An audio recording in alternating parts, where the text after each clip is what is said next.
అందరికీ నమస్సుమాంజలి. కిందటి వీడియోలో నేను తెలిపినట్టుగానే అంతర్వేది గురించి నాకు తెలిసిన కథ క్లుప్తంగా మీకు వివరిస్తాను. అంతర్వేది ప్రస్తుతం కోనసీమ జిల్లాలో ఉంది. ఈ అంతర్వేదిలో లక్ష్మీ నరసింహస్వామి స్వయంభూగా ఎలా వెలిశాడో చూద్దాం. హిరణ్యాక్షుని కుమారుడు రక్తావలోచనుడు. ఇతడు గోదావరి ఒడ్డున శివుని కోసం ఘోర తపస్సు చేస్తాడు. భోళాశంకరుడు వాని తపస్సుకు మెచ్చి ప్రత్యక్షమై వరం కోరుకోమంటాడు. అప్పుడు రక్తావలోచనుడు తన రక్తం కనుక ఒకవేళ ఇసుక రేణువుల మీద పడితే తన రక్త బిందువుల నుండి తనలాంటి రక్తావలోచనలు ఉద్భవించాలని కోరుకుంటాడు. శివుడు తథాస్తు అని అంతర్ధానమవుతాడు. ఒకసారి విశ్వామిత్రునికి వశిష్ఠునికి ఘోర సమరం జరుగుతుంది.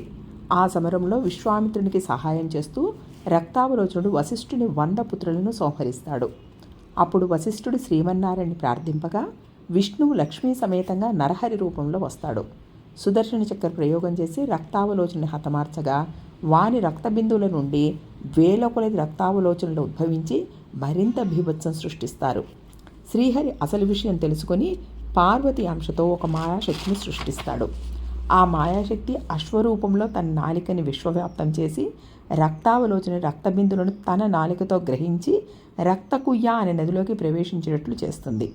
శ్రీహరి రక్తావలోచన సంహరించి ఏ వరం కావాలో కోరుకోమని అడగగా వశిష్ఠుడు శ్రీహరి లక్ష్మీ సమేతంగా ఇక్కడే ఉండాలని కోరుకుంటాడు.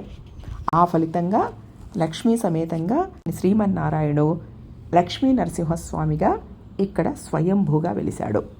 ఇక్కడ ఆలయ విశిష్టత ఏమిటంటే ఇక్కడ నిజ రూపానికి ప్రతిరోజు పంచామృత అభిషేకం జరుగుతుంది. ఇలా నిజ రూపానికి ప్రతిరోజు పంచామృత అభిషేకం జరగడము ఇక్కడ మరియు శ్రీకాకుళం జిల్లాలో వెలిసిన శ్రీకూర్మంలో తప్ప మరెక్కడా జరగదు. ఇదే కాక నిత్య సుదర్శనం జరుగుతుంది. మాఘశుద్ధ సప్తమి మొదలు 10 రోజుల పాటు కళ్యాణోత్సవము అంగరంగ వైభవంగా జరుగుతుంది. ఇంకా మనం చూడవలసిన ప్రదేశాలు వశిష్ఠాశ్రమము.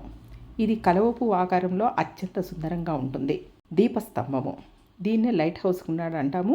ఈ లైట్ హౌస్ పైకి వెక్కి చూడడానికి ఇక్కడ మనకు అనుమతి ఉంది. అక్కడి నుంచి చూస్తే స్వామివారి ఆలయం అత్యంత రమణీయంగా కనిపిస్తుంది. అశ్వరూఢాంబిక ఆలయము, అన్నాచెల్లెళ్ళగట్టు, పవిత్ర గోదావరి సముద్రంలో సంగమించే పవిత్రమైన ప్రదేశం ఈ అన్నాచెల్లెళ్ళగట్టు. ఇవన్నీ చూసి మీరు ఆనందిస్తారని నమ్ముతూ నమస్కారం.